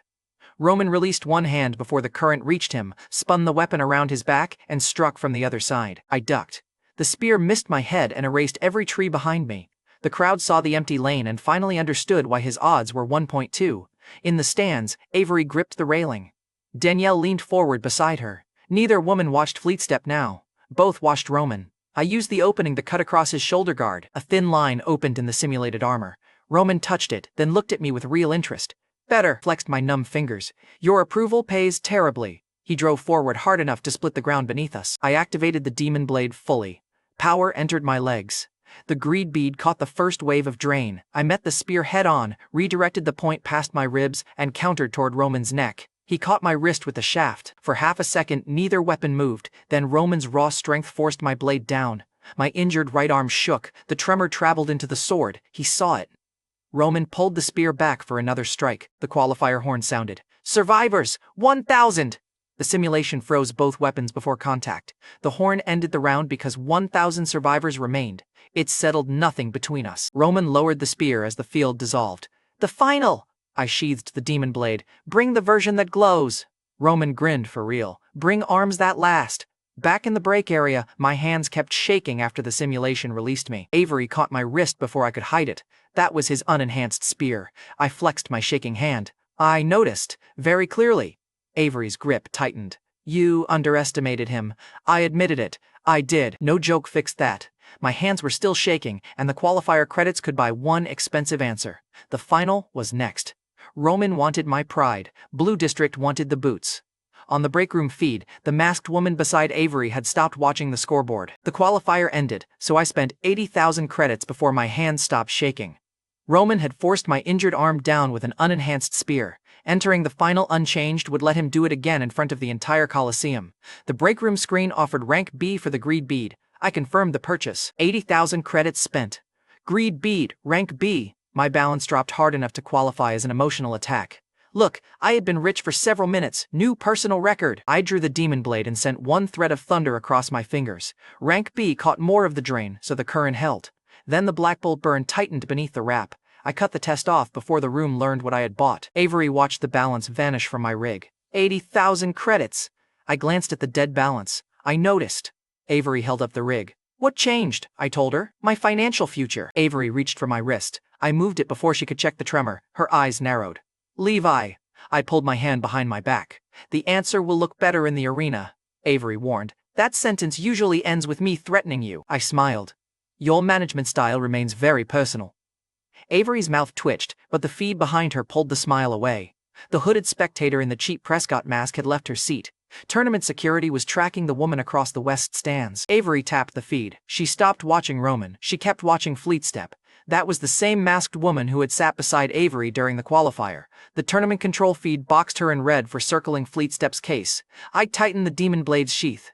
Then keep her away from the boots. Avery stood. Try not to bankrupt yourself again while I'm gone. No promises. She gave me the look normally reserved for unstable explosives and walked back toward the stands. While the final arena reset, Avery confronted the masked woman near the west railing. Avery later gave me the exchange. Tournament footage supplied the part she missed. Danielle Briggs was my surviving blue Halo Blade mage. She still hid beneath a face-changing disguise and the cheap Prescott mask. At the time, Avery only knew the fan had two faces and the posture of someone expecting trouble. Danielle leaned against the railing and watched security circle Fleet Step's glass case. Avery stopped beside her. You move closer to the prize. Danielle kept her borrowed face toward the arena. Better view, the final is below us. The boots are above it. Avery's expression cooled. Danielle tapped the Prescott mask. Relax, we're both fans. Avery looked at the disguise around Danielle's jaw. Fans usually hide one face. The borrowed face flickered for half a second. Danielle's hand settled near the blade under her coat. Managers usually watch their client. Avery stepped closer instead of backing away. Normal clients don't collect assassins. Danielle turned fully then. You think I'm here for him? I think you came dressed for a theft and started measuring my distance. Avery's old climber pressure hit the west rail. The metal bent under Danielle's hand. Avery smiled without warmth. Touch my client or the relic and I stop doing management. Danielle's disguise skipped again. Her blade moved 1 inch inside the coat. 2 Prescott fans nearly started a side boss fight over me while I was downstairs spending rent money on survival. From the tournament control station, Monica Reyes saw the disguise flicker and the rail bend. The Blue District presenter marked the woman as an active relic threat. Monica opened one channel. Luther, West stands. Suspected relic threat. Luther Ashby was the upper-floor Blue District player who had recognized my old guild's spear technique. He started toward them with security staff behind him. Danielle caught his approach in the glass above the railing. She eased her hand away from the hidden blade and slipped into the moving crowd before he reached the row.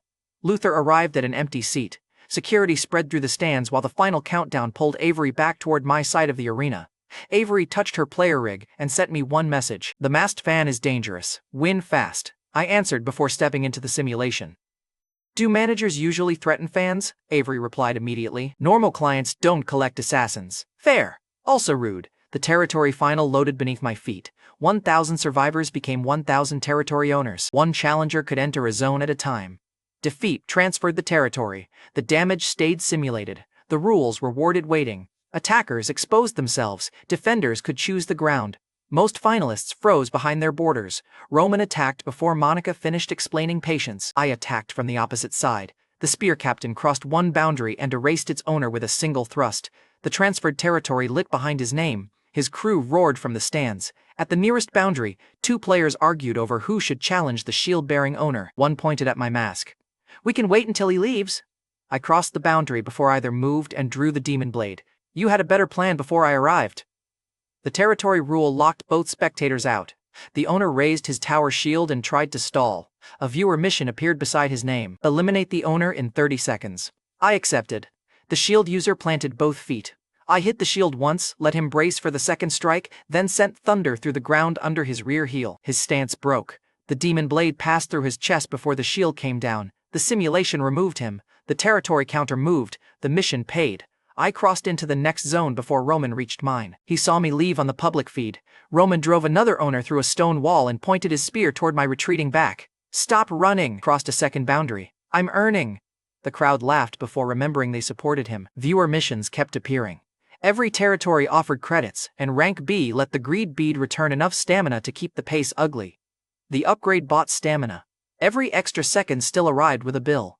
A swordsman tried trapping me inside a ring of blades. I let the demon blade drain harder, crossed before the ring closed, and struck the control point in his wrist. His own swords collapsed on his simulated body.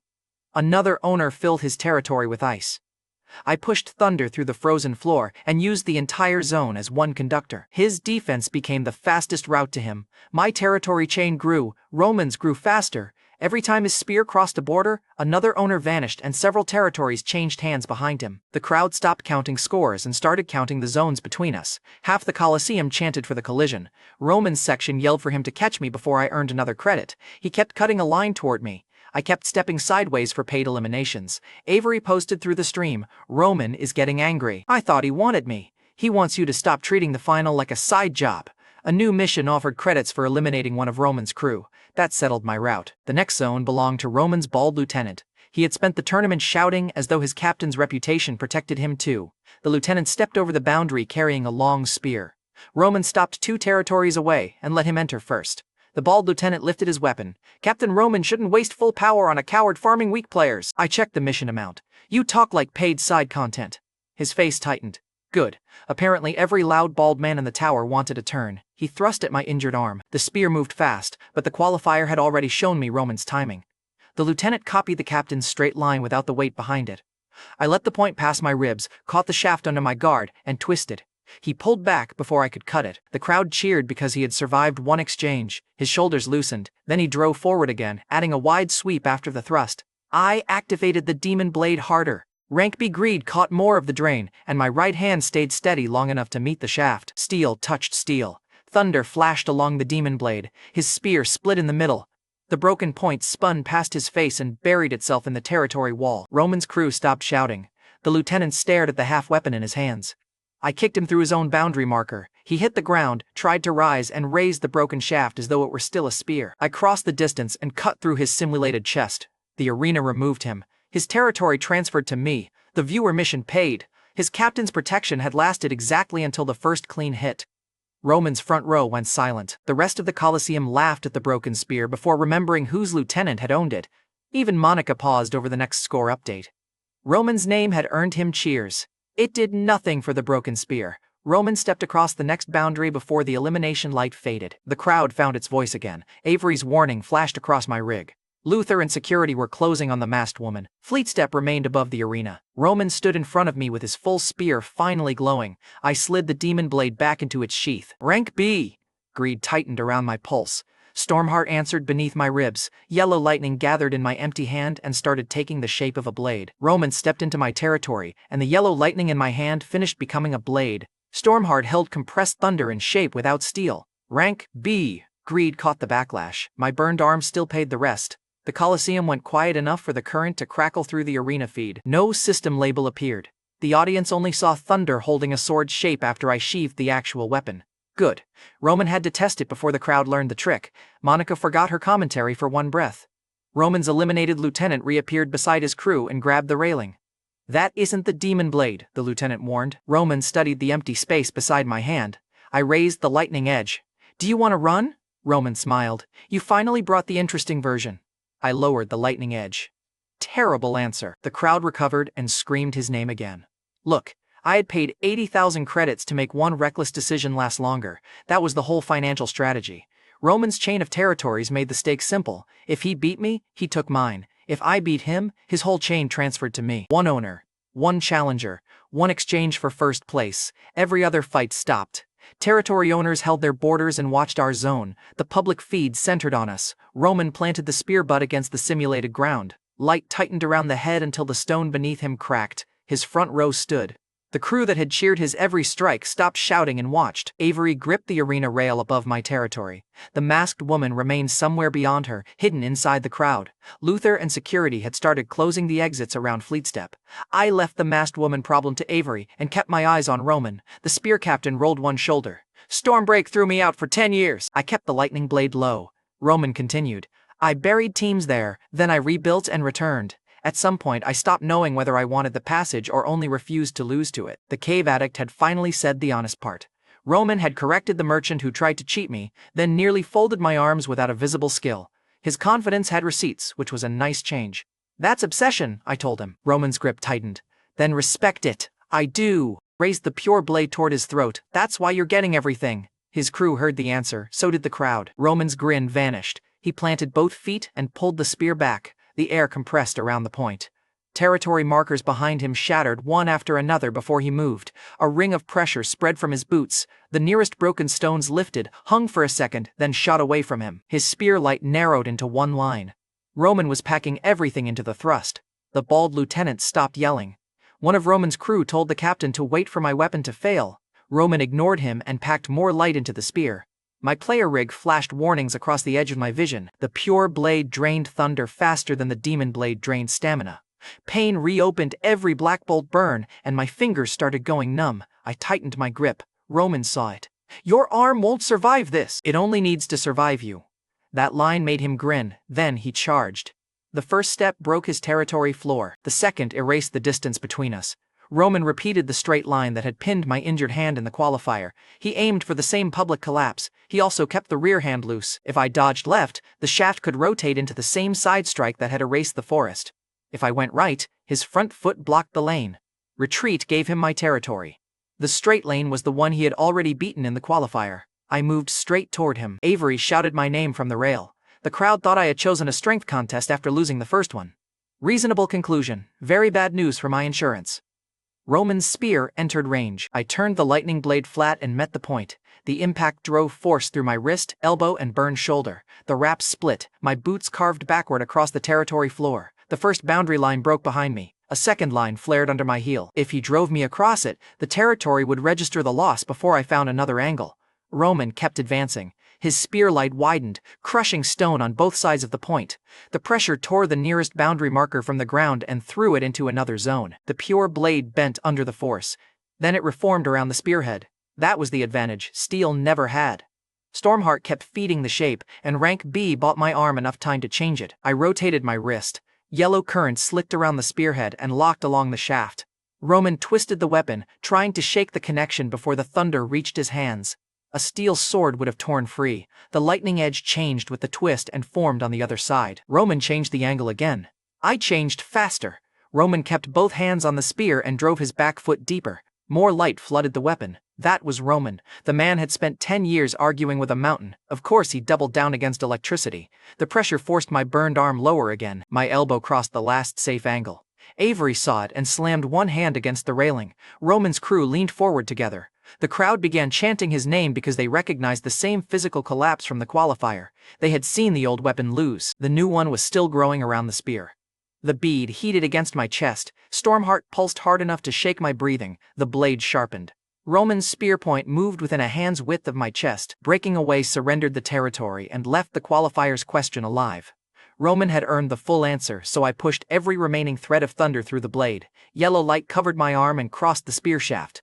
Roman roared and committed his last step. I stepped into him. The pure blade and the full spear struck through each other at the same instant. The arena view disappeared. The public feed turned white. Then, the sound cut out. For 3 seconds, the scoreboard stayed blank, and every territory remained unchanged. The first color to return was yellow. One side of the crowd tried cheering before the arena had even rebuilt. Then the yellow line widened and Roman's section went silent. It burned through the white screen in one narrow line. Then the simulation rebuilt the arena around it. I was still standing. The lightning blade had broken apart above my hand. My right arm hung numb beside me. The greed bead had cooled to a dead weight against my chest, and Stormheart's pulse had slowed. Roman lay across the far side of the ruined territory. His simulated armor was split from shoulder to hip.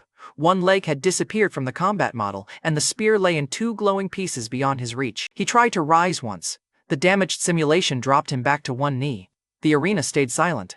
Roman looked across the destroyed field and saw me standing in the yellow residue. Then he lowered his head.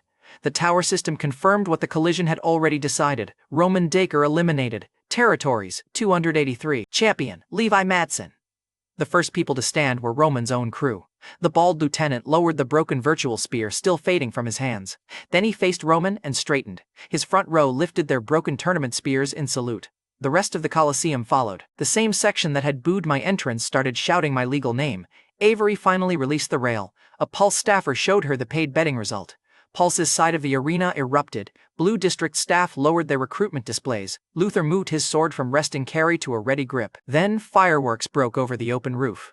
Monica raised both hands and announced me as the third-floor champion. Roman's simulated body remained long enough for one last exchange. He looked at the ruined spear, then at me. You were right about one thing. I waited. Roman pressed a fist to the ground. I owe you the Stormbreak report. I'll collect it.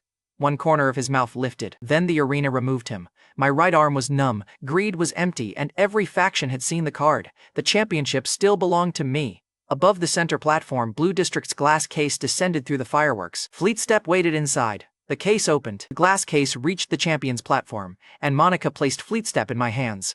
The boots were smaller than the legend around them. Dark blue leather-framed silver edges. A scrape crossed the left heel, and someone had repaired the ankle strap by hand. Brock had refused replacements because he claimed new leather felt slower. Monica released the final display lock and stepped away. The crowd leaned toward the platform. Blue District had spent days calling Fleetstep a recovered prize. Now the relics sat with the masked winner they had failed to recruit, threaten, or buy. I remembered a Blue Halo camp 20 years earlier. After one raid, Brock Hadley was Blue Halo's massive brawler. He could carry 2 wounded teammates under one arm, yet Fleetstep looked sized for a teenager. 2 guildmates stole the boots and tried wearing them around camp. Brock found them hopping between tables, 1 boot each, while the rest of us laughed. He folded both arms across a chest wider than the doorway. "Take those off before I start throwing people." One teammate tried claiming the boots fit perfectly. His toes were curled so hard he could barely stand. Brock lifted him by the back of his armor and removed the boot with one hand. He placed the thief on a shelf, then turned toward me because I was laughing hardest. I told him the tiny size ruined his terrifying image. Brock pointed at my legs. "Keep talking. I'll test how far Fleetstep can kick you." I ran. He chased me through 3 rooms wearing only his socks. The whole guild followed because watching our largest fighter sprint after his own tiny boots was free entertainment. Then I was back on the champion's platform with the same boots across my palms. I closed my fingers around the scratched heel. I told him, "I brought them home, Brock." Avery reached the platform ready to celebrate. She saw my grip on the scratched heel and stopped. A camera pushed closer. Avery blocked it with her shoulder and waved the others back. The manager who usually turned every view into promotion gave me one quiet breath with the relic. The fireworks kept breaking above the Coliseum. In the west stands, Danielle rose behind the cheap Prescott mask and headed for the lower aisle. At the time, I only saw the suspicious fan who had sat beside Avery during the qualifier. The jokes were gone. Danielle kept one shoulder away from the cameras and stared at Brock's relic. Monica turned the award platform toward the crowd. The public feed zoomed in on Fleetstep, and every buyer in the arena remembered I had spent the entire tournament chasing credits. The first offer came through the open channel. A player in the lower private seats stood before his name appeared on screen. 2 million credits for the boots! The Coliseum reacted harder to that number than it had to several eliminations. I looked toward the voice. A wealthy player held up the transfer screen as though Brock's relic had become ordinary loot the second it touched my hands. Chat flooded my rig with messages telling me to accept. Avery reached the platform edge and saw my empty balance. She knew Rank B had cleaned me out. The buyer raised the transfer screen. "Immediate payment. You stream for credits. Let's skip the performance."